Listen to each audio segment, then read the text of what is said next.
Barak the Yahweh, Barak the Yahweh Shai, Barak the Yahweh, Barak the Yahweh Shai, Barak the Yahweh, Barak the Yahweh Shai, Kal Halal, Yahbashim Shai. Okay, double honors to the apostles of GreatMillStone, and honors you brothers that be pushing this truth in sincerity throughout the four corners of the earth. So I got a video I want to do here. This is going to be an installment of second installment of my mini series, The Hope, and the topic or subtitle for this one is going to be the missiles. Okay, and to carry on from the series, the first we looked at the hope, which is the chariots, the first bit, dealing with the fact that the Lord is going to come and he's going to pretty much destroy this place by way of the chariots. Now in this second edition, we're going to look at the missiles, and possibly tomorrow or another day when I continue. Excuse me, it's a bit windy. I'm outside right now. It's my lunch break. But following on from here, I might look at the the captivity. So that's part of our the relieving of the curses. That's another part of our help, our hope program. Once them curses get removed, that's a bad win right now. Let's say it. Okay, pretty much once those curses get removed, we're gonna be doing good. But like I've said in the past, those curses are like an energy. Energy can't be destroyed. It can only be transferred. And how is it going to be transferred? Or where is it going to be transferred more? It's going to be transferred to our enemies. Okay? But like I said, this is the second installment, and this is dealing with the ICBM nuclear missiles. Okay? This is going to destroy Babylon, and I'm going to get Revelations, the 18th chapter. It's going to destroy the missiles, going to destroy Babylon. Okay? And parts which Babylon is America. For you guys out there, I'm just trying to find. You can take a look at that in Revelations, the 17th chapter, in a little while. Okay. So without much further ado, let's start here with the 4th verse. It says, "Knowest thou not this of old, since man was placed upon the earth, the triumphing of the wicked is short, the joy of the hypocrite, but for a moment." Okay. So what that makes me think about is the book of Malachi, the 5th chapter. Okay, I do love this app because you can flip between precepts so quickly, it's ridiculous.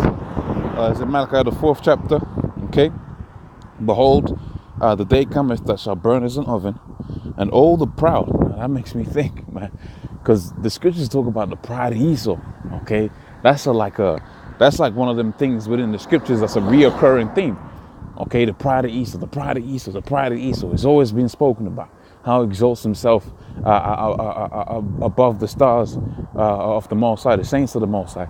How he sees himself as the Most High through the genetically modification of food. Okay, through the allowance of certain laws and ordinances to be broken. He basically sees himself as the Most High.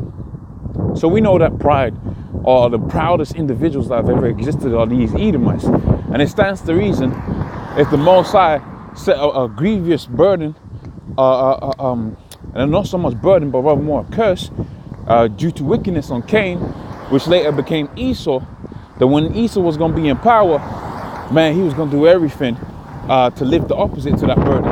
Okay? But see, here's the thing. The scriptures called dramatic irony. In trying to avert his mark, of which you see that mark when you look at these Edomites, okay, in a way of trying to get around of that mark, they've done nothing but fulfill the scriptures, man. Okay, they have done nothing but to fulfill the scriptures. Okay, see, when you read the scriptures and the curses that was going to come upon Esau, then you pretty much find out that they just have no hope. So in trying to create hope for themselves, they've done nothing but fulfill their own destiny. There's a great quote that was seen in a movie once, and it was saying, excuse me, I'm just gonna let the truck pass. Okay, it says, many only fulfill their destiny by trying to stop their destiny.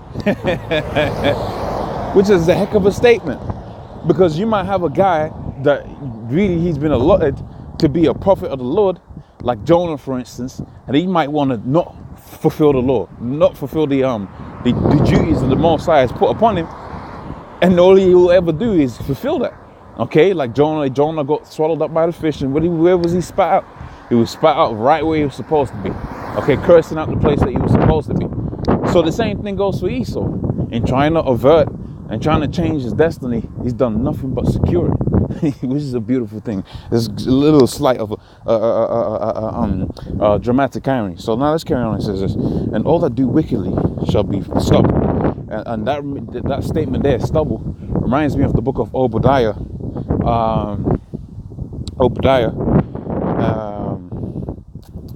I'm trying to, let's go, it's about maybe the 12th verse. Okay, Obadiah.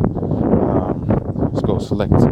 Okay, and maybe round about the 12th verse. No. Okay, so the 18th verse, Obadiah 18, it says, and the house of Jacob shall be a fire, and the house of Joseph shall be a flame, and the house of Esau shall be for stubble. You see how all of these precepts link up, man? Okay, these precepts just link up so beautifully, and you can see it's clearly talking about one house, one group of people that's just going to be for stubble. Now, going back onto what we were talking about, again, that's why I like this app. You got to get this my sword, man. It's beautiful. Okay, going back onto this, what did it say? Behold, the day cometh when that shall burn as an oven, if it's hot as an oven. Okay, that makes me think about another precept too. 2 Peter's, the 3rd chapter. Let's go talk about the 10th verse. 11th verse. Seeing then all these things shall be dissolved, what manner of persons will ye ought to be in holy conversation and godliness? Let's start from the 10th verse. It says, but the day cometh the day will come as a thief, right, in the night, in the which the heavens shall pass away with a great noise, and the elements with a fervent heat, right, and the earth also and the works therein shall be burnt up. So this whole theme is reoccurring, man, intertwined, reoccurring theme. Okay, and that's how these scriptures are, consistent, reoccurring. Okay, something to be confident of, because it was always repetitious. Okay, this is what's going to happen to this house, Edomites, and this is what's going to happen to the Israelites. Okay, so back in Malachi, the 4th chapter, 1st verse. So we know what that oven's talking about now. It's from the book of 2 Peter, the 3rd chapter. Okay, and other scriptures. We know who the people of the stubble is. It's talking about the house of Esau. So we go back onto the book of Job, the 20th chapter. Okay, I told you, man, this app is the shit. Okay, flick of a button, you're back to where you was. Okay, back to this precept here in Job, the 20th chapter. We see that this triumphant of the wicked, it's talking about Esau, man. Okay, because when we work further down, okay, let's read it. I'm going to take snippets and then I'll go to the book of Revelations, the 18th chapter. But really, when you get down to the bottom of this, you see it's really talking about Esau, because that theme of those ICBM UK missiles, which maybe I'll go to the book of Joel, the 3rd chapter, if I get a chance to hit that marker. Then maybe we'll get to it. So it says here, so I'm going to take some snippets, but really the point is right down at the bottom. It says, so 4th verse, knowest thou not this of old, since man was placed upon the earth, that the triumphing of the wicked is short, and the joy of the hypocrite but for a moment. And why are they joyous? You go to the book of Psalms, the 83rd chapter, it tells you, let's go to it. Psalms, the 83rd chapter. Psalms 83 and the 2nd chapter. For lo, thy enemies make a tumult, they that hate thee have lifted up their head. Okay, so we know these people are rejoicing because they have what? They've got the Negroes, Hispanics, Native Americans in captivity right now. They're rejoicing, they're happy, man. Okay, all right, they've basically taken the name of Israel out of the earth and paid millions and millions of pounds to take this truth out of the world. And all they did was have it to where when that time came, the truth took fire, man. It ignited so many souls out there. Okay, so let's go to the 7th verse. And it says, yet he shall perish forever like his own dung, right? And they that have seen him shall say, where is he? Okay, where are you, Esau? Okay, and he shall fly away as a dream, right? And shall not be found, yea, shall be as the chase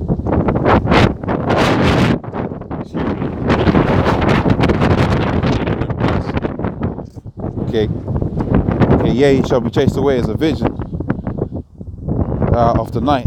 That also which saw him shall see him no more, neither shall his place behold him anymore. Okay, now let's work all the way down to the bottom. Okay, so right, so this is the 24th verse. Going to the hope, man. The ICBMs. Okay, that's gonna come from Russia, Iran, China, all of these places that, when you really put it into geopolitical terms, it makes sense. Again, it makes sense. So let's read this verse real quick. And this is in the 24th verse, Job 20:24. It says, "He shall fly off from the iron weapon, right? And the bow of steel shall strike him through, right? It is drawn, it cometh out of the body, yea, the glittering sword, right, cometh, okay? All terrors are upon him. All darkness shall be hidden in his secret places, okay? A fire not blown shall consume him." Now we know what it's talking about. And now we know what, all of those pieces that we had read, now we know what they're talking about. Because what's this fire not blown, man? We need to go into the thermonuclear technology.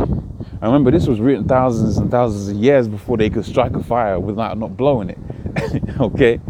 This was written thousands and thousands of years ago, before they could even have a fire that's a consuming fire and not have to blow it. That is to say, when you go into the technology behind those ICBM nuclear missiles, this is was it endothermic reaction or something like that? Okay, basically how the heat is produced is outside of the what you know as the fire triangle. Okay, so oxygen, a fuel, and water. That's what you know as a fire triangle. Well, the ICBM nuclear missiles, okay, the nuclear missiles, the way the heat is produced is outside of that fire triangle. Heat is produced by the energy released, what's known as a chain reaction from splitting them atoms, okay, depending on whether you're using fusion or fission, okay.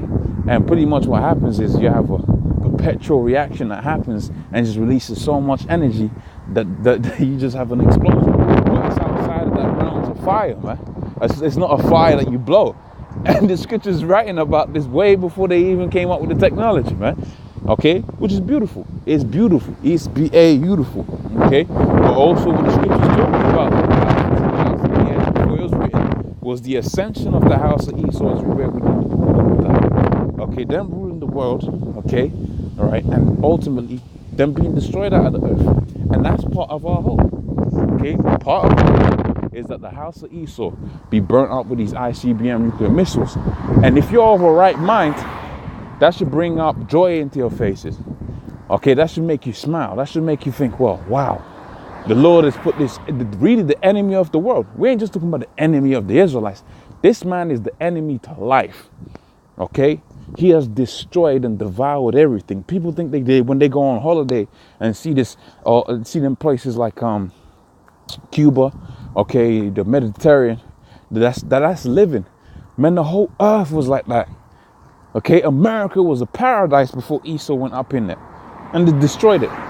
Okay, check out places like in the Congo, okay, where they have diamonds and oil on these things. These places were paradises, man, before Esau would run up in there. Okay, the ocean was teeming with life, man. Okay, the highest habitable body that you have upon the face of the planet is actually the ocean. Okay, so you got more living organisms out there within the ocean, maybe like 10, 15 times more. I don't know what the number is, because you got what?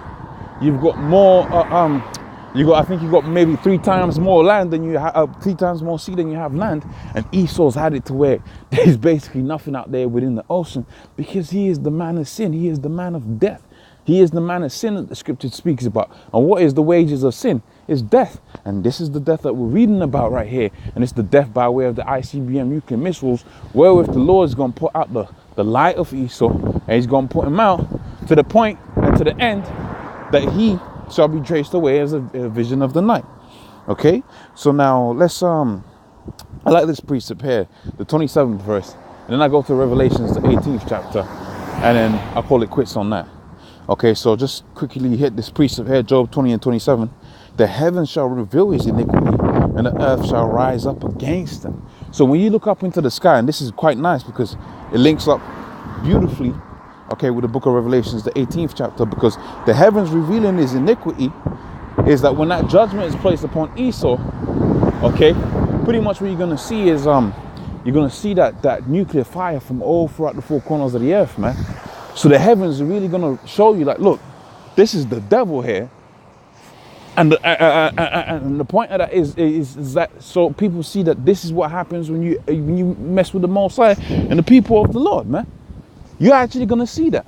You're actually going to see there's the smoke of America burning from all over the place, okay? And it's going to tell you this in this book here. This is the book of Revelations, the 18th chapter. And I don't know where the exact point is. Here we go. The 10th verse, 9th verse. It says, and the kings of the earth who committed fornications with her and lived deliciously with her shall bewail her and lament for her when they shall see the smoke of her burning by way of what? ICBM nuclear missiles. Okay, in this part of the Hope series, and pretty much from yesterday's segment of the Hope. Okay, the chariots too. Okay, so these nations, it's gonna be televised, man. They're gonna see that televised what you call the televised destruction of America, man, which is Babylon. Okay, and possibly tomorrow I'll go into a video proving to you Babylon is America. I mean, it's not really necessary, but pretty much you got some individuals out there, okay, that are saying it's something else. So that needs to be critiqued, okay, and corrected, okay, so that the men of the Lord, okay, that might be watching that, have full assurance of what the scripture is really talking about. That's talking about the new brothers that are coming in right now, okay. So with that, hopefully that was of edification. So part of our hope is is the war that's coming, that's gonna which climax, that's the word, that's gonna climax with America being destroyed with nuclear fire. And we've seen that within the scriptures right here. That's the day of that shall burn as an oven. And we know why it's going to burn as an oven right now, because we've seen it within Job, the 28th chapter, how a fire not blown shall consume him. I've used the best scientific terms I can master to show you that these precepts that were written thousands and thousands of years ago are coming into full effect and full function right now. Okay, so with that, I'm gonna say Brakta Yahweh, Brakta Yahweh Shai, Brakta Yahweh, Brakta Yahweh Shai. Double honestly, apostles of GreatMillStone. Honest you brothers will be pushing this truth and sincerity throughout the four corners of the earth. And Yahweh Shai Rataza, I get to do this again another time. Shalom.